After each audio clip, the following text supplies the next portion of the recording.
So in the Gospel of Mark, chapter 4 ends with this incredible scene where Jesus calms a massive storm on the Sea of Galilee.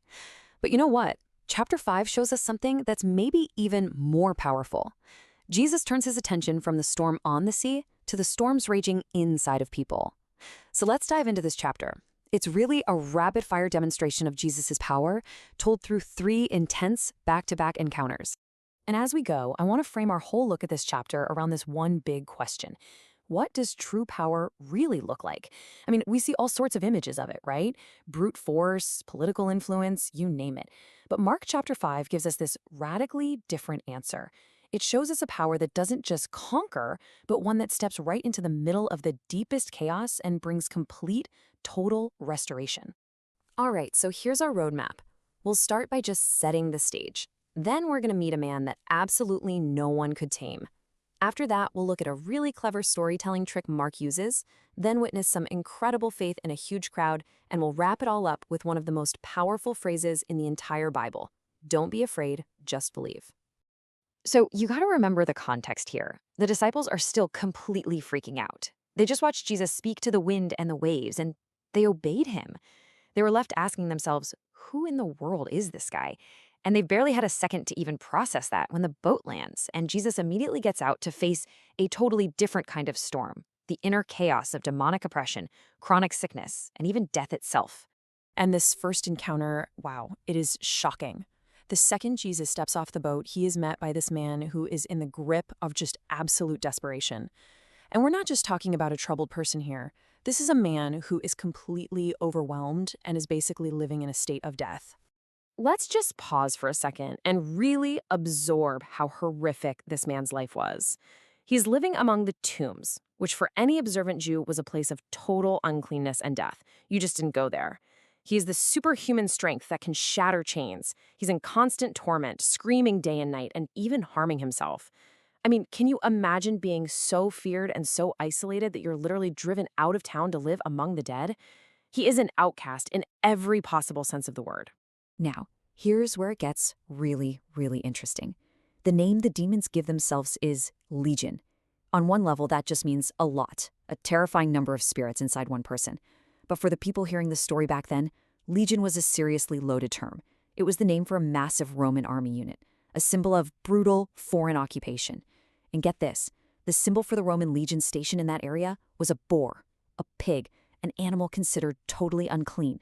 So this isn't just a name, it's a powerful statement about this overwhelming, oppressive, and unclean force. And here is the great irony of it all. The disciples are still scratching their heads, wondering who Jesus is. But these demonic forces, oh, they know exactly who he is. They fall at his feet, absolutely terrified. They immediately recognize his ultimate authority and call him by his true title, Son of the Most High God. They know without a doubt they are in the presence of a power that is infinitely greater than their own. The climax is just so quick. Jesus allows the demons to go into a herd of about 2,000 pigs, and the whole herd just rushes down the hill and drowns. But the real focus isn't on the pigs, it's on the man.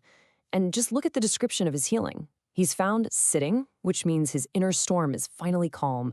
He is dressed, meaning his public shame and nakedness are now covered, and he is in his right mind. His agony and confusion have been replaced by peace and clarity. You see, this isn't just a quick fix. It's a complete restoration of his humanity and his dignity. Now, you'd think the townspeople would be celebrating, right? The guy they all feared is finally free. But they're not. Instead, they are terrified. This raw, untamable power just wiped out a huge chunk of their local economy. All those pigs. It's like the chaos they knew how to manage is gone, and it's been replaced by a power they can't control and don't understand. And it's a sobering thought, isn't it? Sometimes we get so used to our brokenness that we're actually afraid of the one who can heal it. And so they ask Jesus to leave. But watch what Jesus does next. The man, now totally healed, wants to get in the boat and go with Jesus. And Jesus says no, but it's not a rejection at all. It's a commission. He gives the man a brand new purpose. Go home, he says. Go be a living, breathing testimony to your family and friends of God's mercy. The man who was once a source of terror is now sent to be a source of good news. How amazing is that? Okay, let's shift gears to the next part of the chapter, because this is where the way the story is told gets really clever. Mark doesn't just list one miracle after another, he actually weaves two stories of healing together, creating what a lot of scholars call a Markan sandwich. It's a technique he uses to get us to compare and contrast the two stories, and it's brilliant. So here's how it works. It's literally like a sandwich. The chapter starts with the story of a synagogue leader named Jairus, who's begging Jesus to heal his dying daughter. That's the top slice of bread. Then, Mark hits pause on that story to tell us about a woman who gets healed in the crowd. That's the filling. And then he comes back and finishes the story of Jairus' daughter. That's the bottom slice. By layering them like this, he's inviting us to see how these two very different stories are connected. And this just brilliantly shows the incredible scope of Jesus' ministry. On one hand, you've got Jairus. He's a religious insider, a guy with status and power. He approaches Jesus publicly. But on the other hand, you have this woman who is the ultimate outcast. Because of her constant bleeding, she was considered ceremonially unclean for 12 long years. That meant no touching anyone, no worship at the temple, no normal life. She was totally isolated. So she comes up to Jesus in secret, from behind, probably terrified of being discovered. And yet, Jesus responds to both. His power is available to the most respected person in town and to the person who felt like she was at the very, very bottom. So now, let's zoom in on the filling of that sandwich, the story of the woman in the crowd. This is really a story about one person's faith that just cut through all the noise and all the chaos of the people pressing in on Jesus. I mean, just think about her desperation. For 12 years, she has suffered. She has spent every penny she had on doctors, and her condition only got worse. She's weak, she's poor, she's an outcast. But she has this one single radical thought. If I can just touch the edge of his clothes, I know I will be healed. And that simple, powerful faith drives her to break all the rules, to push her way through this massive crowd, just for that one chance. And she is healed instantly. Jesus feels the power go out from him, and he stops everything to find out who touched him. And he doesn't shame her for coming in secret. Instead, he speaks to her with such tenderness. He calls her daughter. I mean, that one word just instantly restores her identity, welcoming her back into the community after 12 years of being on the outside. He confirms that it was her faith that connected with his power, and he sends her away not just healed, but with a blessing of true peace. But right in the middle of this beautiful moment of restoration, the story gets shattered. Messengers rush in from Jairus' house with the worst news imaginable. Your daughter is dead.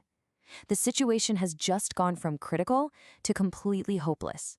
They tell him, don't bother the teacher anymore. It's over. And this is the pivot for the entire chapter. See, from a human point of view, the delay to heal the woman seems to have cost Jairus' daughter her life. So now Jesus isn't being asked to heal a sickness. He's being asked to confront the final, ultimate storm, death itself. Now, Jesus overhears this message of complete and utter despair, and he essentially just ignores it. He turns directly to this heartbroken father, and he gives him this powerful command. Don't be afraid, just believe. He's asking Jairus to take his eyes off the terrifying reality in front of him and put them on the person standing right next to him. To trust him, even when all hope seems to be gone. So when they finally get to the house, it's just a scene of total chaos. Wailing, commotion, professional mourners are already there doing their thing. And when Jesus says the child isn't dead, she's just asleep, they literally laugh at him. Their laughter represents the world's cynicism, its unbelief. They are so certain that death is final that the very idea of hope is just laughable to them. And Jesus puts them all out of the room. And then, in the quiet of that room, the ultimate restoration happens. And notice the little details Mark includes. The girl was 12 years old, the exact same amount of time the woman had been suffering. With incredible tenderness, Jesus just takes her by the hand and says in Aramaic, Talitha cum, which means, little girl, I say to you, get up. It's not a dramatic shout, it's a gentle, personal command. And immediately, she stands up and starts walking around. She isn't just brought back to life, she is completely restored. So, as we wrap this up, what does Mark 5 show us about true power? Well, I think we can boil it down to these three things. First, Jesus has ultimate authority over every kind of storm we could possibly face, spiritual, physical, and even death. Second, it's often the most desperate people, the outcasts and the insiders, who show us what radical active faith really looks like. And finally, Jesus' work is never just a quick fix. He brings total restoration to our minds, to our bodies, to our dignity, and to our place in the community. And that brings us to one last thought to reflect on. The people in that town saw Jesus' incredible power, and it made them afraid. It disrupted their lives, their economy, their sense of what was normal, and so they asked him to leave.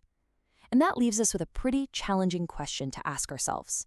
When the true power of God shows up in our own lives, a power that might disrupt our comfort and challenge our need for control, in our fear, do we ever do the same thing?